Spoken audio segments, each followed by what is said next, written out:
You know, never once in my own country was I given a drum roll before speaking. That's a new thing. I got to come up to Canada to get that done. I'm what's known as an apologist. I should probably define what that means. An apologist is not someone who runs around and says he's sorry all the time. That's what a husband does.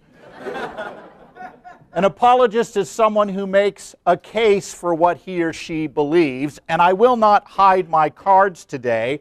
I am out to make all of you apologists today because I'm going to contend it is no longer optional that you choose to be one or not be one. If you are pro-life, given the culture we're in, given the assaults we're under, you must be an apologist.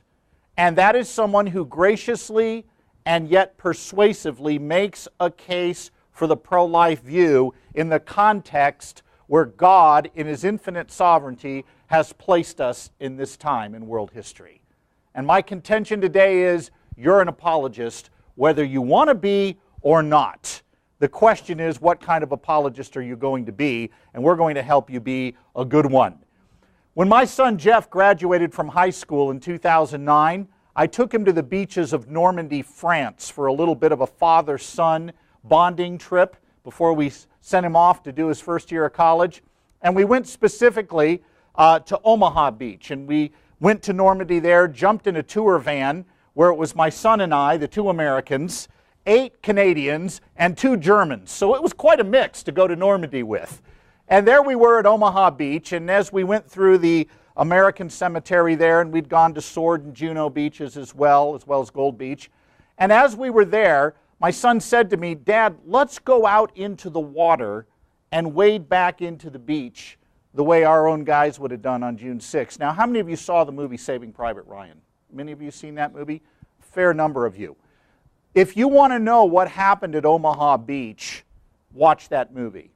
80% casualties for the first wave of Army Rangers that hit that beach on June 6, 1944. There were reasons the casualty rates were so high. Number one, the tides were all wrong.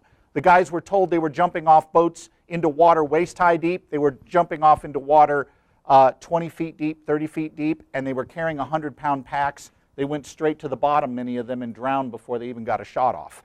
Those that didn't drown survived, but only by ditching their packs. But now they had another problem. They had to run across a beach with no weapons with which to engage while they're being fired at from in front and the sides with enfilading fire. And as we were standing there at Omaha Beach, walking back toward, I couldn't help but be struck by the awesome, overwhelming sensation of what it would feel like not to have what you need to engage. I remember as we were standing out there in the surf, the French tour guide yelling at us, at me and my son in French, come on, you're holding up the whole group. I'm like, hey babe, we saved your butts in this war. We're staying right here to enjoy this father-son moment. Thank you very much. But as we walked back toward that beach, I couldn't help but be struck with a feeling that maybe some of you have felt. And it goes like this. I don't have what it takes to fight under fire. I feel outgunned. I feel in way over my head. I feel like I don't have what it takes to engage this culture we're up against. How am I ever going to make a difference? How am I ever going to make a dent in what I see in terms of the cultural decline around us? And I understand it's not easy up here. I was watching your election last spring, and it looked to me like the Wild Rose Party was going to pick up significant influence. Didn't come out that way.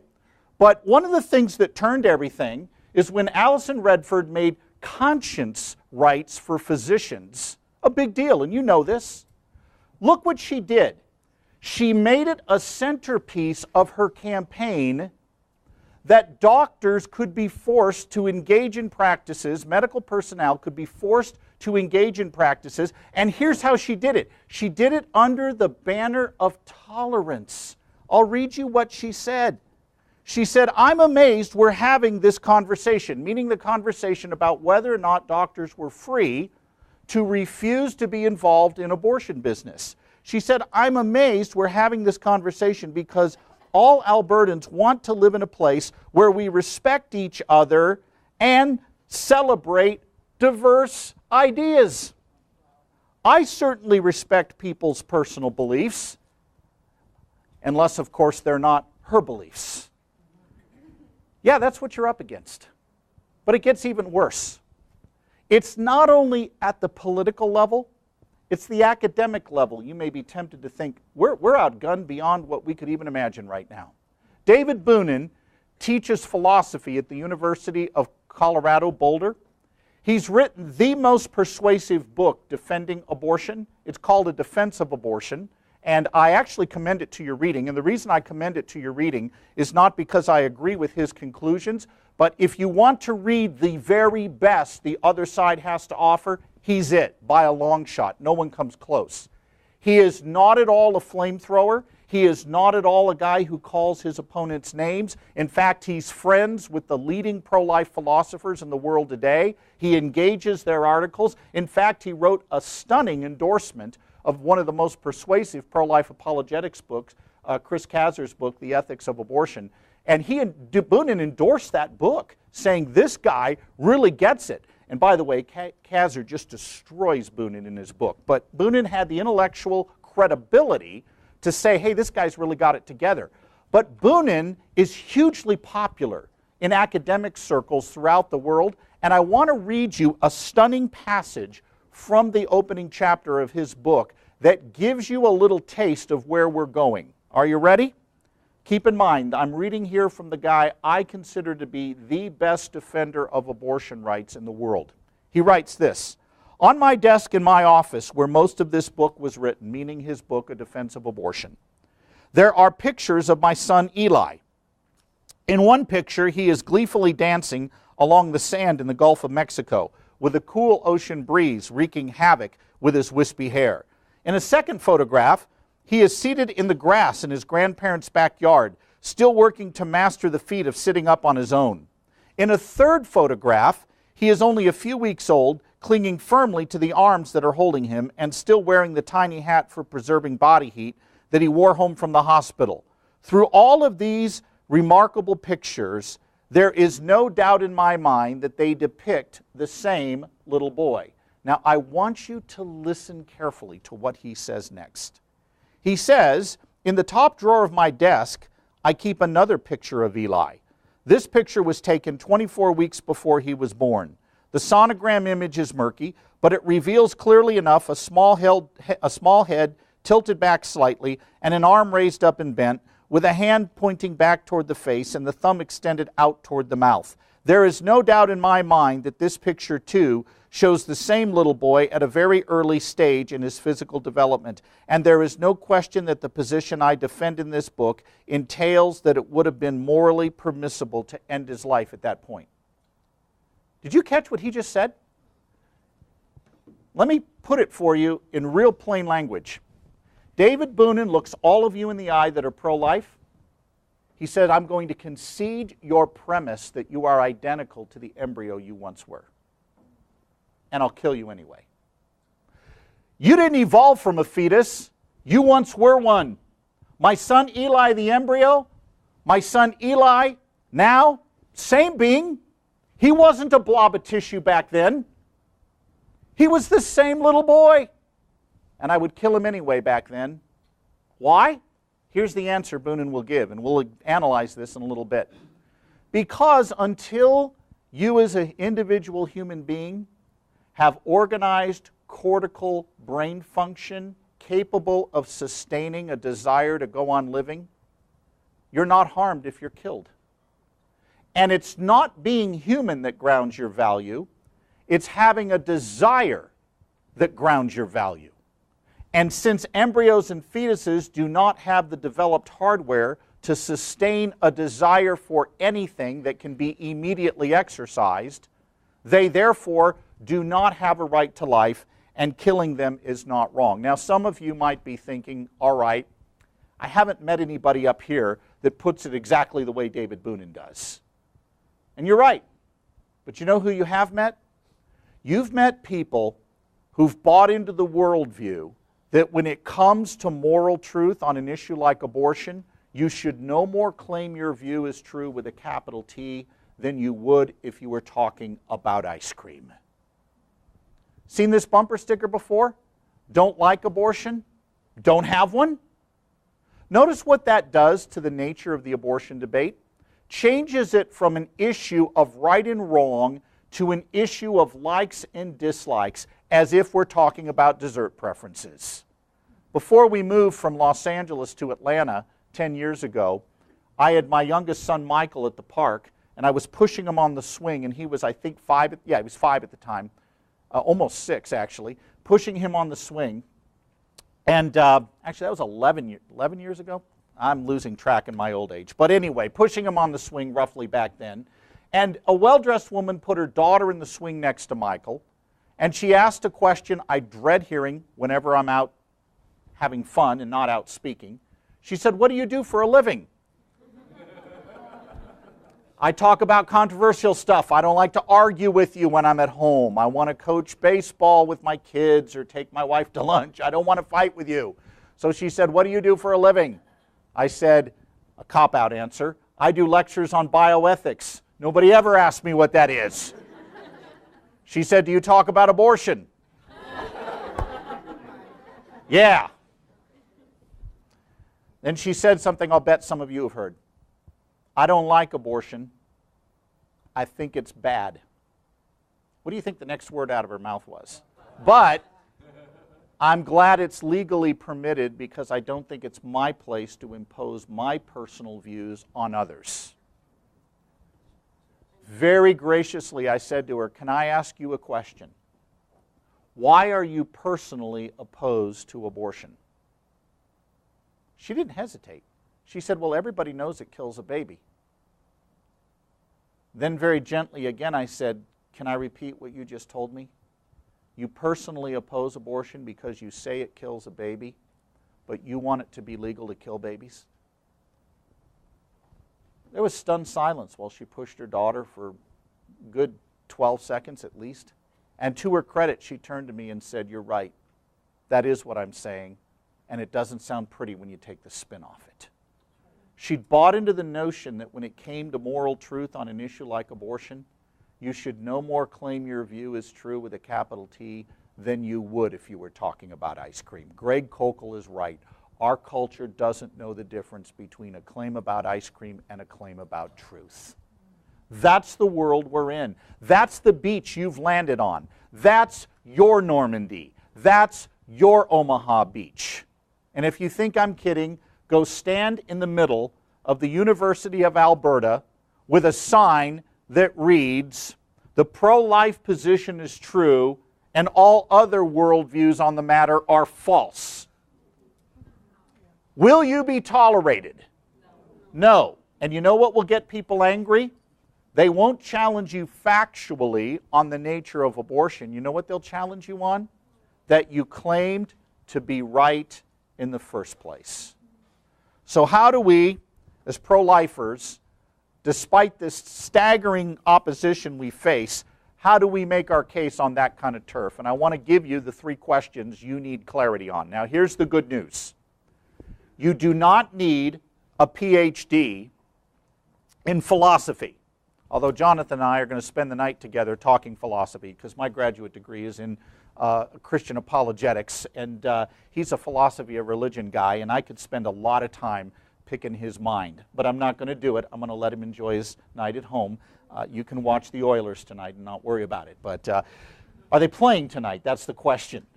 Oh, by the way, when I was up here last, somebody gave me an Oilers jersey. Not the cheap one, the nice one. I had possession of that thing for 1 hour and proceeded to leave it in the car of a guy who was driving me around, I think. And I tried calling up here, trying to find where that is. So if any of you have seen a Oilers jersey laying around, it's mine. Give it back. And it's wrong for you to keep it. And if you disagree, that's your morality. Don't impose it on me. Well, moving right along. Moving right along. That was good. Yeah, okay. Look for that jersey. Where was I before I started talking hockey? 3 questions, yes, clarity on 3 questions. Here they are. You don't need a PhD in philosophy. You don't even need a college degree. You don't even need to have gotten out of middle school to master these 3 questions. Here are the questions we've got to focus this debate on. And you have to be clear on them, or we will get shot up. Number 1, we need clarity on the question, what is the unborn? Basic question, still up for grabs in our culture. Number 2, and this is a biggie, we need clarity on the question of what gives us value in the first place as human beings. What gives us value? You got 2 competing worldviews here.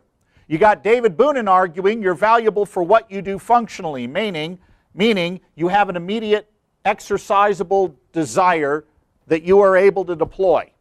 Outside of that, you don't have a right to life. Is his view the right one on human value? Or can we give a better, more persuasive account of human value? I think we can give a better account, and I'll tell you what that is. What is the unborn? What makes humans valuable? And thirdly, what's our duty? If we have clarity on these 3 questions, men and women, I think we can start to change our culture. Now, I will not lie to you. There is a sad, sad thing going on right now in pro-life circles, and it goes like this. We're winning this fight. We are not winning this fight. We are losing this fight, and we are losing it badly. We are not winning it in the States. The vast majority of people in our academic institutions that train the next generation of thinkers are nowhere near holding our worldview up here or in the States. A plurality of American voters did not re-elect Barack Obama because they didn't know him. They elected him because they agree with him. In your provincial elections, it's not sleight of hand that determines who the premier is. The national level. In the States, Canada, we face a worldview crisis, and here's a controversial thing. I don't believe there's a sleeping giant. For years, we've been telling pro-lifers there's a sleeping giant out there, and if we can just reawaken that sleeping giant and get them involved, we can turn this around. I have news for you. There isn't a sleeping giant. More and more people disagree with us at the worldview level. And that means you and I are now apologists. We are going to have to argue our case and make sure the next generation knows how to argue it, or we're in a world of hurt. I might as well get the bad news out of the way first, right? And try to be a little more cheery as the day goes on. I mean, my jokes are sort of funny, aren't they? Well, maybe not, but we'll move right along. Here are the 3 questions. What is the unborn? What makes humans valuable? And what's our duty? Let's look at that first question, what is the unborn? There are sizable numbers of people who don't put a lot of thought into abortion. They are indeed pro-choice because they've assumed a worldview on abortion that they've not really thought a lot about, but it is their default position. Many of these people do not ask the question, what is the unborn, before they ask the question, can we kill the unborn? They simply assume the unborn aren't human, and I'll talk about that in my breakout session later today. But what we need to do is focus this debate as a first step on the question, what kind of thing is the unborn? Can we kill the unborn? My answer is yes. If. If what? If the unborn are not human. If morally speaking, abortion is no different than pulling a tooth, I don't care how many you have. But if it intentionally kills an innocent human being, now we need to discuss that. The question, what is the unborn, is the predicate question that needs to be asked before we answer the question, can we kill the unborn? The culture has jumped right to the second question and ignored the first. So how do we focus people on the question, what is the unborn? My friend Greg Kokel, who I mentioned a moment ago, has an illustration I've been using for years because it's very effective at getting us focused on the debate. Imagine you're at your kitchen sink washing dishes, and your 5-year-old son or grandson comes in behind you with your back turned, and while you're standing there washing dishes, your back turned, he says, "Daddy or Mommy, can I kill this?" Some of you younger ladies are looking at me puzzled. You can't imagine that the little guy would ask such a question. Allow me to enlighten you.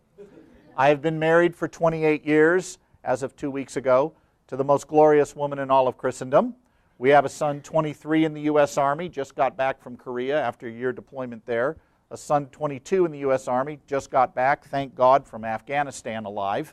I have another son, 17, and a daughter, 13. I have personally heard the question, "Daddy, can I kill this?" so many times I've lost track, and almost always his hands are on his brother's throat when he's asking the question, "Daddy, can I kill this?" I don't teach parenting classes. Let's just make that clear. Now, what's going to be the first question out of your mouth when you hear that little voice say, "Daddy or Mommy, can I kill this?" What is it? Not why. You do that later when you're on the psychologist's couch, wondering why you failed as a parent. You ask what? What has he got? Cockroach, snail, have fun, don't show your mother. Neighbor kitty, whoa. And brother by the throat, you have issues, right? You would never in a million years say, "Sure, son, have at it," till you answered the predicate question, what has he got? Now, some of you are thinking, "Doug, you flew this dude up from Atlanta for that? I have to keep you awake. You've been eating Cinnabons. No amount of caffeine, that's good, going to my speech therapist later. No amount of caffeine is going to help you overcome that sugar induction." I've got to keep this interesting. You might be thinking, okay, that's a silly question. But it gets us to the heart of the abortion issue. Can we kill the unborn? Your answer should be yes. If what? If the unborn are not human. You got to answer the question, what is it, before you answer the question, can we kill it? For the last few semesters, I've been taking a trip to the West Coast, to that bastion of conservative pro-life thought known as UC Berkeley in San Francisco, California. Those of you unfamiliar with UC Berkeley, I want you to think UBC and multiply it by about 10.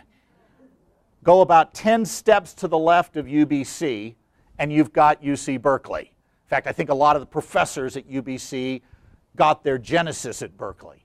Not exactly a pro-life bastion. And I've gone there to debate Dr. Malcolm Potts. Some of you may know that name. He was Planned Parenthood's international medical director in the 60s. He was responsible with leading the charge in Great Britain to get abortion liberalized in that nation in the late 60s. Dr. Potts teaches a class on population control at Berkeley, and I've gone out the last couple of semesters to debate him in front of 600 of his own students. I actually like that. My wife thinks I'm nuts, but I actually like it. I have nothing to lose. Nothing. In our last debate, it was agreed ahead of time that I would speak first as the guest. But when I showed up, Dr. Potts did not so much as even acknowledge my presence. He simply walked to the front of the lecture hall and announced that he would speak first.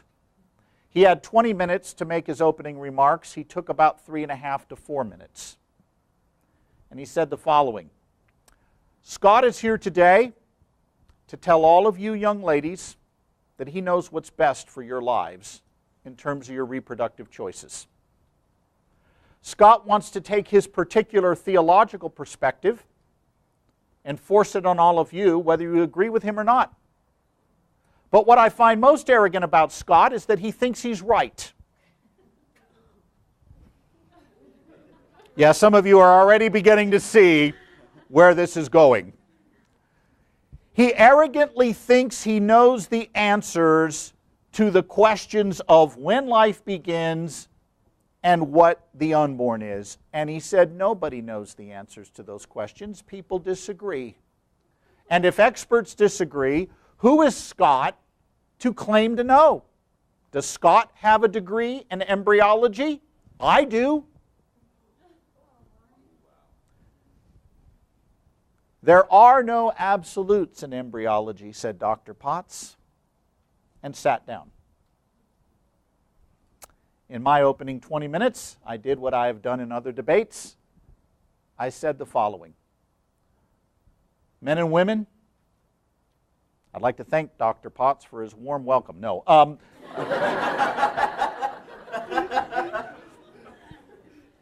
That's warm. I'd hate to see what it's like when he's mad at me. Men and women, I said, I agree with everything Dr. Potts just said. He's right. We should trust women to make their own personal decisions. He's right that pro-lifers like me should not impose our views on those who disagree. We ought to butt out of this debate. He's correct that no man should be telling a woman what's best for her personal privacy. He's correct that there should be no laws restricting abortion.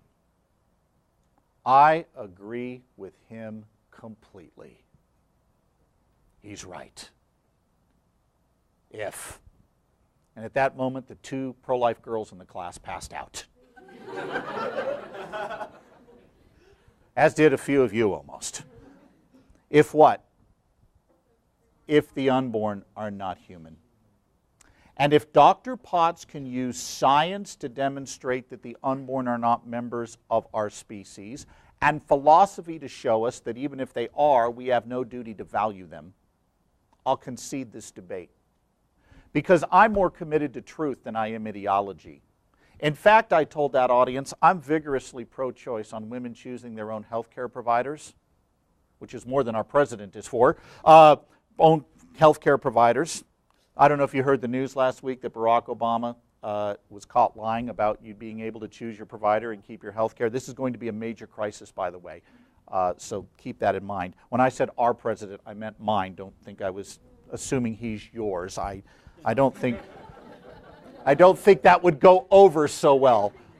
Oh, my best Canadian snafu. I got to tell it to you. Somebody remind me where I am. Dramatic moment, and I'm interrupting it.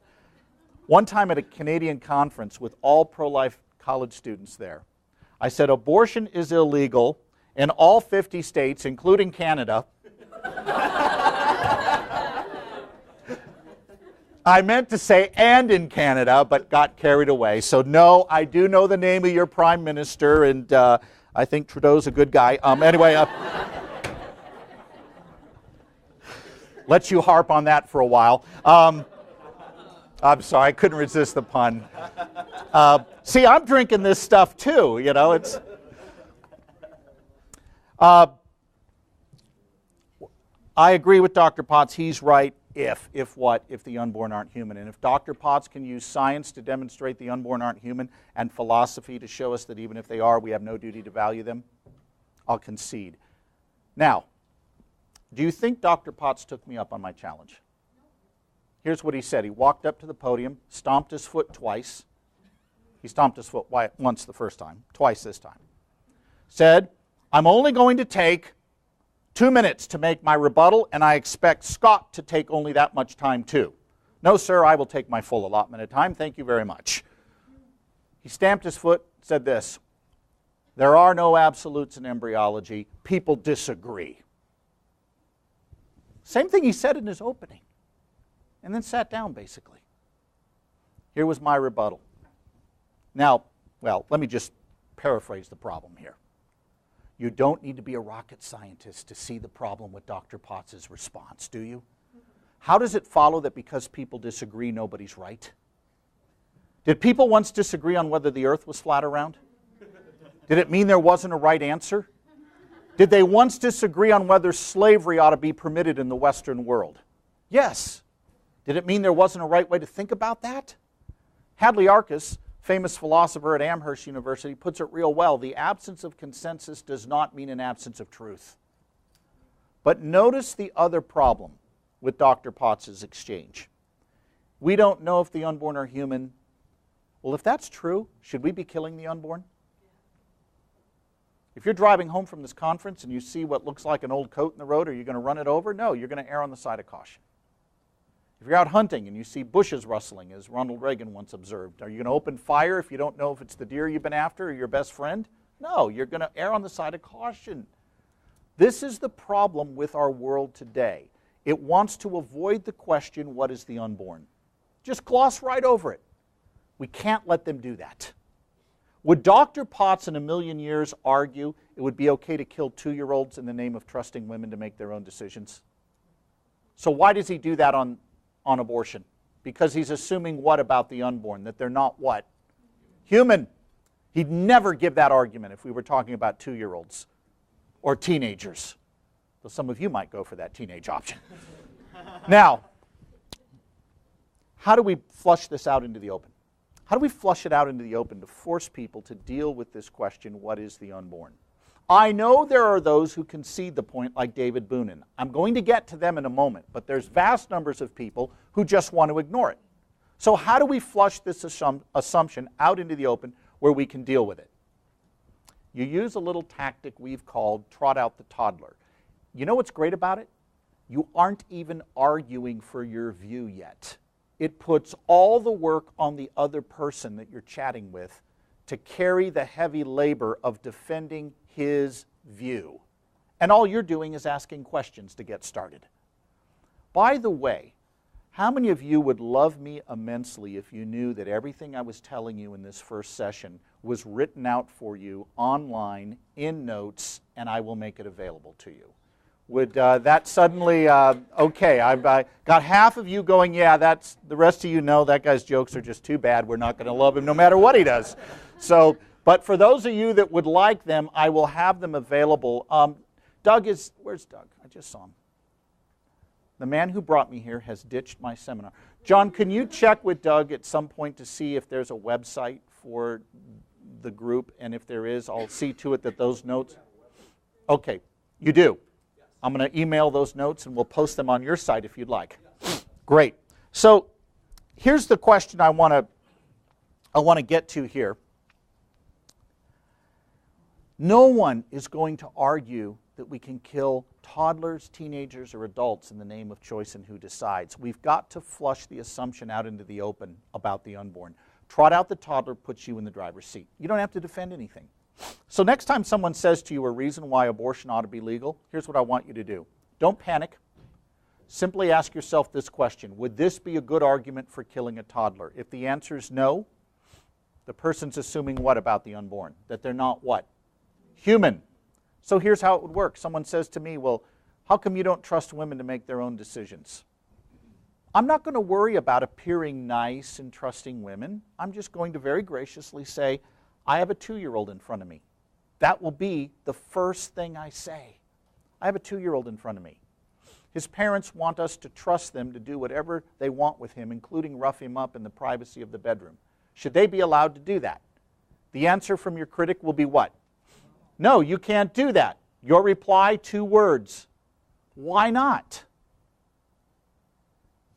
Well, because he's a human being. Your reply, 1 word. Ah, said almost musically. Ah. If the unborn are human like that toddler, should the unborn be killed in the name of trusting people any more than we would a toddler? Oh, that's different. The unborn aren't human, the toddler is. Ah, that's the issue we need to discuss before we talk about trusting people to make their own decisions. Do you see how we just flushed that assumption out into the open? Your critic is assuming the unborn aren't human. Don't you dare proceed without flushing that out into the open. You'll chase rabbit trails all day long if you do. Let's try one together. Someone comes to you and says, how come you don't respect a woman's right to privacy? Well, privacy is great when you're getting ready in the morning, isn't it? Yeah, it's kind of nice. But should it include the right to intentionally kill an innocent human being? Trot out your toddler. I have a 2-year-old in front of me. His parents want the right to kill him in the privacy of the home. Should they be allowed to do that? Your critic is going to say what? No, you can't do that. Your reply? Not aw, some of you were too anxious. I could see it in your eyes. You were coming out of your chairs. Ah, not yet. Why not? Well, because he's human. Ah, that was really good. You're much better than the Americans, you know. You guys were in key. They aren't. What? Not aha. Ah, if the unborn are human like that toddler, should we be killing the unborn in the name of privacy any more than we kill a toddler? Oh, that's different. The unborn aren't human, the toddler is. Ah, that's the first question we need to answer. Are the unborn human like the toddler? Now listen, folks, let me ask a question. Have I even argued for my view yet? For all you know, I favor abortion. All I've done is frame the issue. He or she who frames the argument usually wins it. That's true everywhere but marriage. Different rules apply in that case. I see the self-righteous ladies going, that's right, my husband just needs to repent. By golly. Yeah, Hetty's that sitting there, you know. I saw that, Hetty. All right, let's try one more. Someone comes to you and says, well, listen, there's too many people in the world. Too many poor people. We can't afford to feed them. We need abortion to curb overpopulation. Now, what does that argument assume about the unborn? That they're not here. Would this person suggest killing 2-year-olds so we have more to feed 5-year-olds? No. So what are they assuming? The unborn aren't human. Don't do this. Don't say, oh, we've got plenty of resources. That's true, but don't argue that. Deal with the assumption. Don't accept their premise. I got a 2-year-old in front of me. Parents can't afford to feed him. They got 5 other kids. Should they be allowed to kill the 2-year-old so the checkbook can balance at the end of the month? The answer will be what? No. Your reply? Why not? Well, because he's human. Ah, if the unborn are human like that toddler, should they be killed in the name of economic hardship any more than we kill a toddler for that reason? Well, that's different. The unborn aren't human, the toddler is. Your reply? Ah, that's the issue. Are the unborn human? Now, admittedly, I'm not putting this forward as a way that the argument will end at that point. Your opponent's going to keep pushing it. What I am doing is giving you something to establish clarity. In any discussion, you should always prefer clarity over agreement, as Dennis Prager points out. You've got to have clarity to start the thing. If you don't have clarity, you're going to talk right past people. Clarity comes when we answer that first question, what is the unborn? Let's at least be clear on that before we go any further. I'll answer the question now. What is the unborn? I'm not going to the Bible to give you an answer. I realize we're in a Lutheran school, even a Missouri Synod-affiliated school, where the Bible is respected, but I'm not going to go to the Bible. I'm not going to the teaching magisterium of the Catholic Church. I'm not going to philosophy. I'm going to the only place you should go to answer the question, what is the unborn? The science of embryology. The question, what is the unborn, is not a religious question, though Dr. Potts wanted to make it one. The question, what is the unborn, is an inherently empirical question that needs an empirical answer. How we value the unborn is philosophy. But the empirical question comes first. What is it? What kind of thing is the unborn? Answer, and I'll give it to you in a sentence. From the earliest stages of development, you were a distinct, living, and whole human being. From the earliest stages of development, from the very beginning, you were a distinct, living, whole human being. Hold your hand out like this. Take this hand and start pinching a bunch of skin cells off the back of your hand. This serves 2 functions, wakes you up and makes my illustration work. All right, ready? Pinch hard. Congratulations, you just sent a couple of 100 cells hurling to their deaths on the desk in front of you. These somatic cells, get this, each one of them contains your DNA encoding. Have you just committed mass homicide? He's going, yeah, dude, we did. We did. Call the cops, bring them in. All right. You didn't. Now, what's interesting is very soon, we're going to be able to take one of these somatic cells that you just plucked off the back of your hand. We're going to be able to take a female egg cell, strip its contents, slap your donor DNA in that evacuated egg cell, add chemicals and electricity, and jolt it into reproducing as a clone that shares your near genetic markup. That's not if, it's when. It's coming. We already do it with cloning techniques with animals. That's what gave us Dolly the cloned sheep. It's called somatic cell nuclear transfer. But you don't believe you just committed mass murder, and I'll tell you why you don't. Because you rightly distinguished between these cells that are merely part of a larger human entity, you, and the whole living entity you were, even at the embryonic stage. There's a difference in kind between cells that are merely parts of a larger human being and living whole embryos that are not parts of another human being but are themselves distinguished. Everybody see that distinction so far?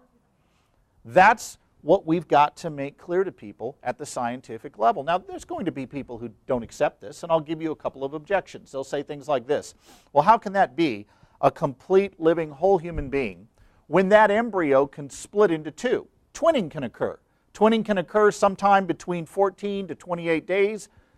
How do you say that that embryo at the very beginning is one of us? Interesting objection, but here's my question. How does it follow that because an entity may split, a living entity may split, that it wasn't a whole living being prior to the split? What happens if you cut a flatworm in half, to borrow an example from my friend Patrick Lee? What do you get? Two flatworms. Was there no flatworm prior to the split? The fact that an entity may split does not mean it wasn't a whole living thing prior to the split. The fact that embryo may divide does not mean it wasn't living prior to the divide. Another objection you'll get, people will say, well, women don't grieve miscarriages the way that they grieve the death of a toddler or even an infant. That may or may not be true, and I suggest you don't challenge it at this point. I actually know women who do grieve the loss of miscarriages, but that's not what you should argue at this point. Do that a minute later. Question. How does it follow that because I grieve the death of one human over another, that the one I don't grieve wasn't one of us?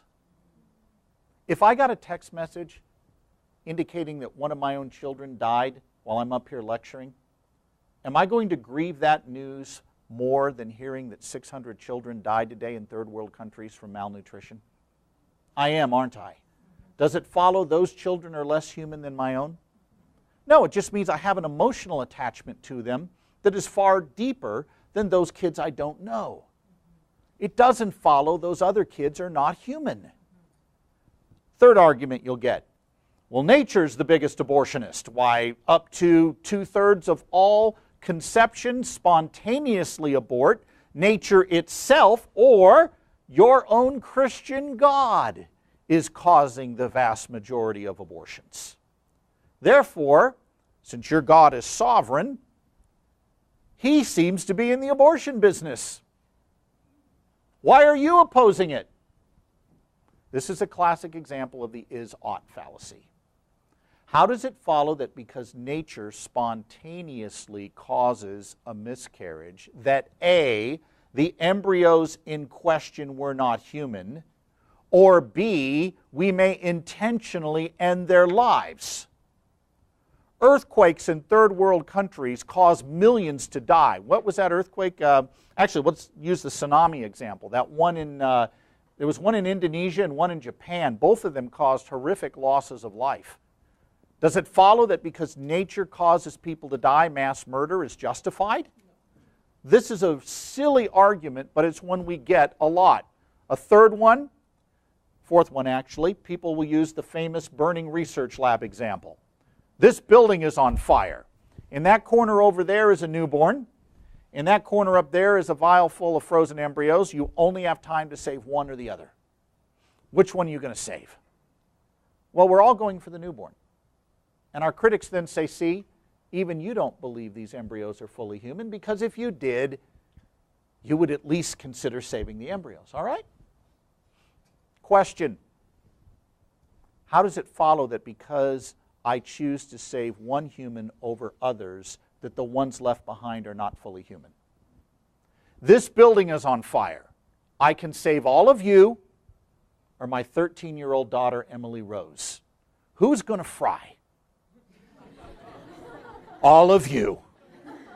Diplomacy is not my strong suit. Now, does it follow you're not fully human? No. I won't shoot you on the way out, but I'm going to save her first. The fact I save her over you does not mean you're not fully human. These arguments are not strong, but they're heard all the time by people you live with, go to school with, and dare I say, at times even worship with. We've got to know how to respond to them. Another reason why the scientific side of this gets hard for people to grasp, they confuse construction with development.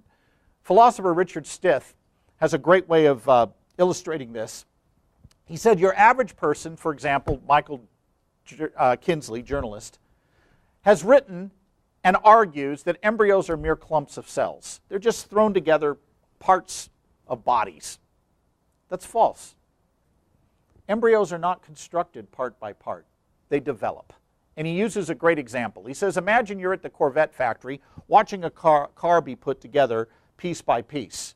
I've been to the Corvette factory in Bowling Green, Kentucky, and you can watch that Corvette from when the first two metal plates are put together till when it rolls off the assembly line if you hang around long enough. Do you think we got a Corvette when the first two metal plates are welded together? No. Those metal plates could be used for a barbecue, lawn furniture.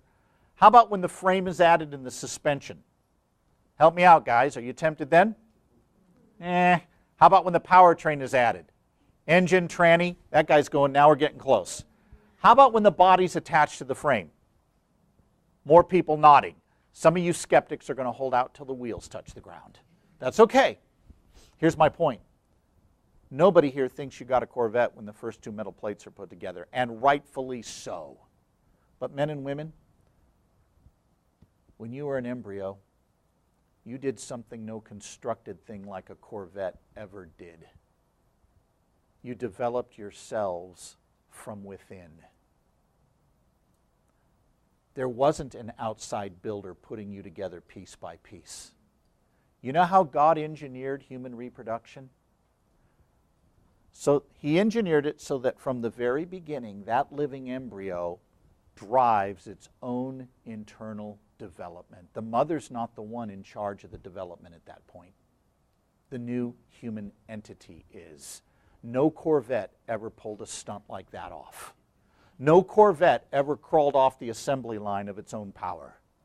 But when you were an embryo, you developed from within. That's what the science of embryology teaches us. Why is this hard for some people? One reason, they don't want to understand. Yeah.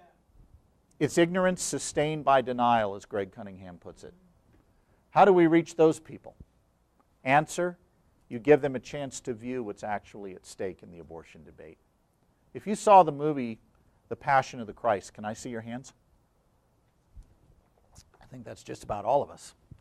103 minutes of some of the most graphic, horrific imagery, and your church went to it, your pastors took people to see it, you encourage fellow parishioners and believers to see it. Why?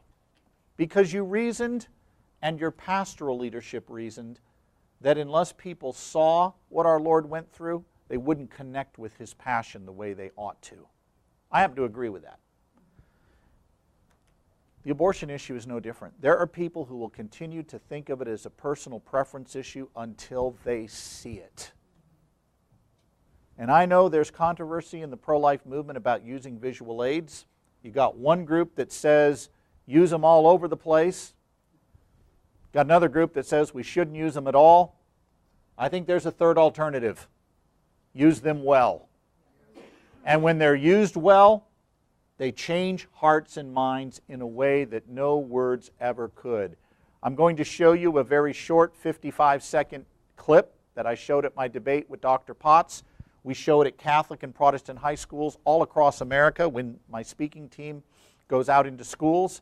And this video, though it doesn't show an abortion, it does show the aftermath, so I'll warn you, it's graphic, it's disturbing. You may not want to watch it. And we've respected you. You can look away. There's no narration if you don't want to watch it.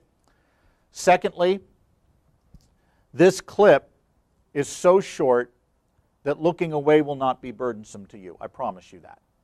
So if you want to avoid it, you won't hear anything, and it won't be long. Another thing I want to say, please hear me on this. I didn't fly up here to Alberta to beat people up who may be here today who've had experience with abortion. I don't know who's here. I know a few of you from past trips. But it's more than likely someone here is listening to me, and abortion is not an abstract issue for you. It's personal. Or you're close to someone who it's personal for. I'm not here to beat you up, and it's because I'm a believer in the gospel of Jesus. Today I'm giving you a largely secular defense of the pro-life view, but I'm going to step outside that secular for a moment. And I'm going to talk about truth with a capital T as it applies to the gospel. I believe the gospel is true with a capital T. I do not believe in Christianity because it works for me. Quite frankly, it's one of the worst world religions if we're just looking at what makes me feel good. Because it does not. I'm a believer in it because I believe Jesus of Nazareth really did die and rise from the dead. It's historical. And I believe there's good evidence for it. And that gospel of Jesus says this, that God created a good world with people to worship and enjoy Him, but we rebelled against our Maker, set ourselves up as God, and God, who had every right to destroy the race for its rebellion. I mean, think about that for a moment. If God saved no one, would He have still been a just God? Yes, because we'd be getting exactly what we deserve. But instead of giving us what we deserved, God sent Jesus, the sinless one, to bear in full His wrath against sin. We don't like that word wrath in today's egalitarian culture. We think it sounds mean. You know what? God's wrath is just His settled hatred of sin. And if God is just, He has to punish sin. If He sweeps it under the rug, He's no longer a just God. His character is impugned. God did punish sin by pouring out His wrath for it on a substitute, Jesus, who bore it in full, so that those who trust in Him alone for salvation are forgiven. You know what I call that? Very good news for rebels like me and you. But the news gets better. For those who trust in the Son's saving work on their behalf, God the Father is no longer their judge, He's their dad. And He adopts them into His family as dearly loved children. If you're here today and you've had an experience with abortion, you don't need an excuse. You need what I need, forgiveness. You need what everybody here needs, forgiveness. We don't just do bad things, we are bad by nature. We're a rebel race. And yet God has made a way. If you need to talk with someone today, the prayer room was mentioned. Please take advantage of that. See me, see anyone else. We'll be glad to talk with you. Let's keep that good news in mind as we take a moment to view this short clip. Jet lag is a terrible thing. We'll view this short clip, and then I'm going to wrap up very quickly with the final two questions, and we'll take our break. So without further delay, is there a way to darken the lights during the, so that those who want to look away can?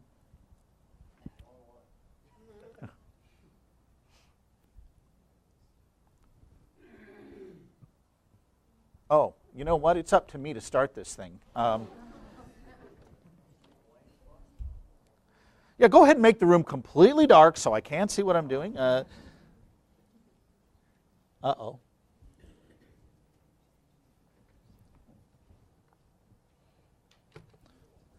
I have to sign on again, it says. Concordia.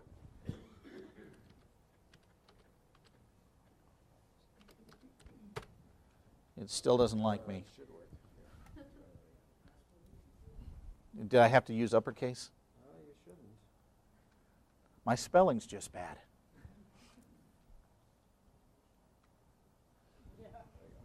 There you go.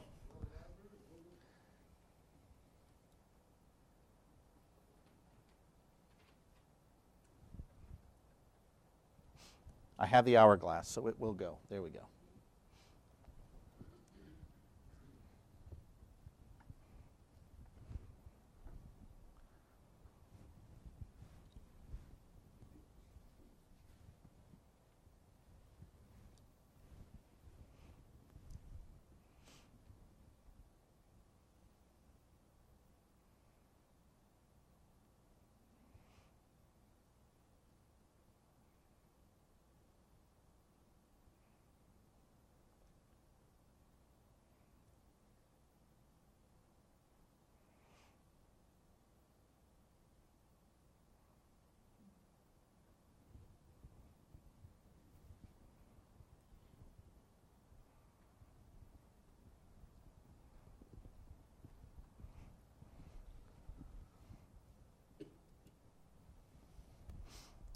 You might wonder, is it necessary to show something that dramatic to make our case? I went to the Holocaust Museum with my youngest son this last January in D.C. If you've not been, I encourage you to go.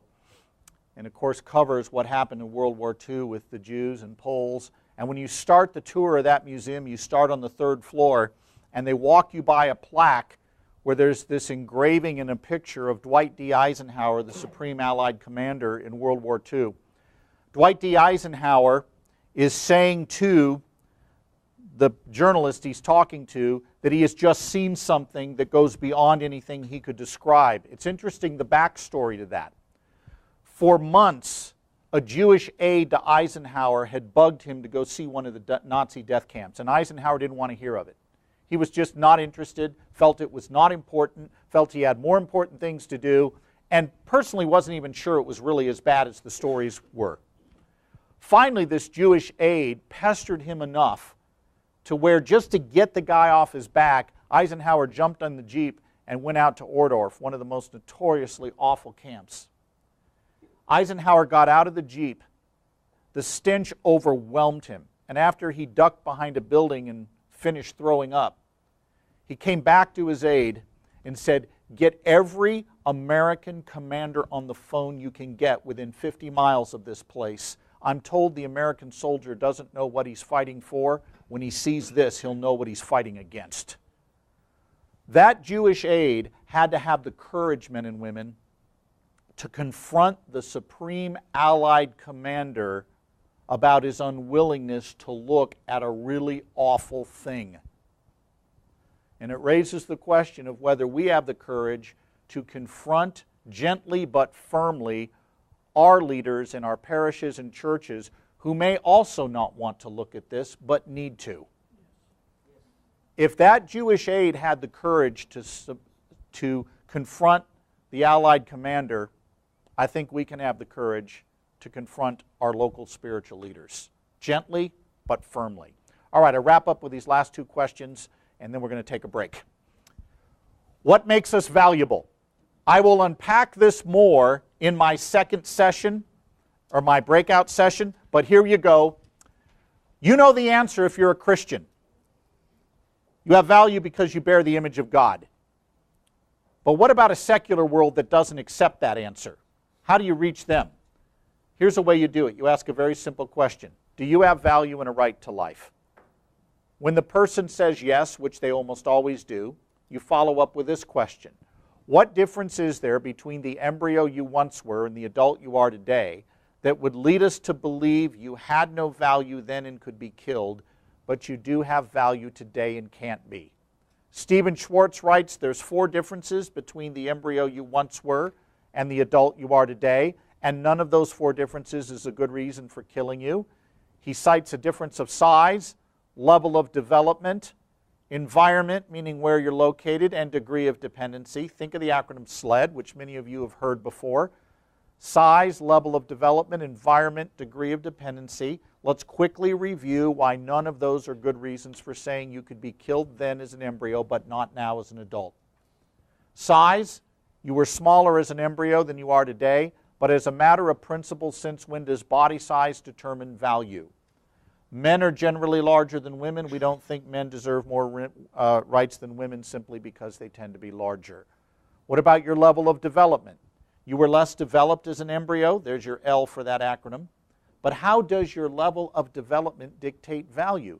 2-year-olds are less developed than 21-year-olds. 2-year-old girls do not even have a developed reproductive system. Does it follow they're less human and valuable than a 21-year-old who does? Environment, where you're located. You were in the womb, now you're out. Where you are does not determine what you are. When you moved from your car into this campus building, you changed location, you didn't stop being you. Neither did you stop being you when you rolled over in bed last night. If that's true, how does a journey of 8 inches down the birth canal suddenly transform you from non-human, non-valuable thing we can kill to valuable human being we can't? Finally, degree of dependency. You depended on your mother for survival, but since when does dependency on another human being mean that we can kill you? There are infants who cannot tolerate baby formula, who can only tolerate their own mother's milk. Would it be permissible to unplug that child from her mother and say, we can kill this child because it can't live on its own. Size, level of development, environment, degree of dependency, think SLED. Those are the only 4 differences between that embryo you once were and the adult you are today. And not one of those is a good reason for saying you could be killed then but not now. I'm going in my breakout session to deal exclusively with David Boonen's desire argument. I'll just give you one quick pointer on that. Boonen, you'll remember, would say, fine, I agree with you, the unborn are human. You're right. You're identical to your former embryonic self. But you got to have a desire. Embryos don't have desires. Fetuses don't have desires. They can be killed and we don't deprive them of anything they want. Could a slave be indoctrinated not to desire his freedom? Does it follow the slave is not entitled to his freedom simply because he no longer desires it? These are the problems you run into with these arguments. I end with this question. Take me 2 minutes. What's our duty? Here's the answer. Get ready. You've got to love your unborn neighbor, men and women. You've got to love your unborn neighbor and his mother. How do you love your unborn neighbor? You become a master at the moral logic of the pro-life view. You become an apologist, someone who makes a defense for what he or she believes. St. Peter in his epistle, 1 Peter 3:15, says, always be ready to give an answer for the hope that lies within you. Do it graciously, but do it persuasively. That's us. That's what we got to do. There will be resources available to you today. I will just cite a couple that you may want to look at.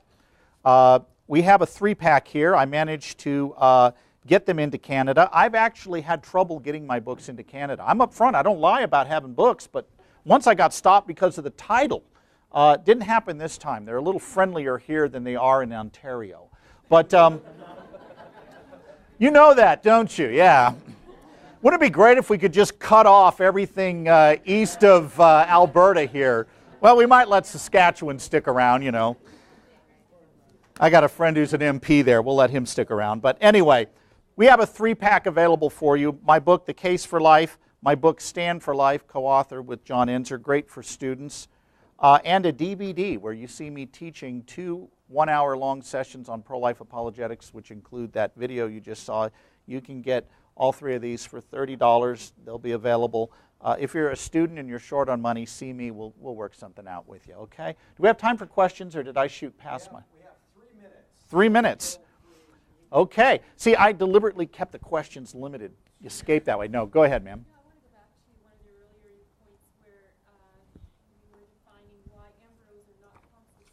Yeah. And the answer you gave is that the embryo drives its own internal development. Yeah. A lot of women will take issue with that answer because they know that their bodies are sustaining the life of that embryo. Yes. How do you handle that? Yeah, what about a woman or somebody who says the woman is nourishing the child? We agree completely. But nourishing the child and driving the child's development are 2 entirely different things. A test tube can be used to nourish a child, but a test tube does not bring about the child's development. We can artificially feed a child through a test tube mechanism, but that child is not developing because of its external environment. It's developing because of what it's programmed into it genetically and internally. So that's how I would answer that. Very graciously just point out, you're right. The mother does nourish the child, but nourishment and internal development are 2 different things. Great question. Thank you.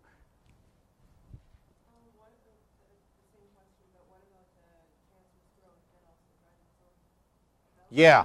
What about cancerous tumors that drive their own development? We are not arguing that everything that develops internally is a human being. We're arguing that all human beings drive their own development. In other words, we don't want to confuse necessary and sufficient conditions here. Molar pregnancies, for example, seem to start off the same as embryos, but they're not. Dr. Potts brought this up in his debate. Well, Scott says all embryos develop into humans. Well, what about molar pregnancy? Here's the distinction he didn't make, not that you're making this argument.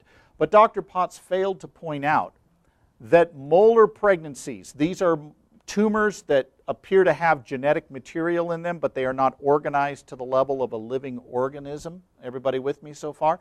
Molar pregnancies do not start off as embryos and morph into something else. They always were tumors from the very beginning. Think about this song. I'm going to put two songs in front of you right now. Twinkle, Twinkle, Little Star. You're all going, oh gosh. Twinkle, Twinkle, Little Star, and the alphabet song. Think of the first 5 measures. Do they sound the same? What happens after that? They change, don't they? Were they the same song from the beginning? No, they weren't, even though they appeared that way. Twinkle, Twinkle, Little Star never was the alphabet song. Everybody with me on this? Molar pregnancies don't start off as embryos and become cancerous tumors. They never were fully integrated human beings. They were incomplete conceptions. Everybody with me so far? Does that answer what you were asking? Great question. All right, one more quick one, then I have to let you go get more cinnamon rolls.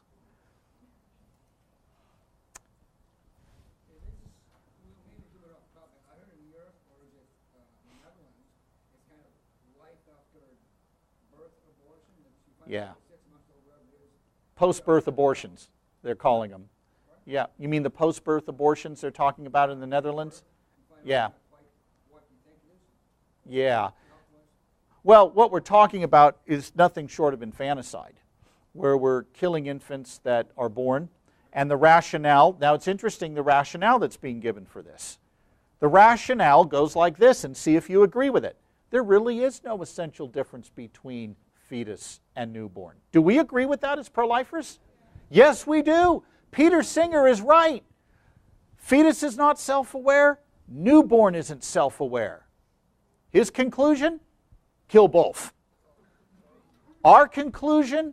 Something else does a better job of explaining human value and dignity than merely being able to exercise self-awareness.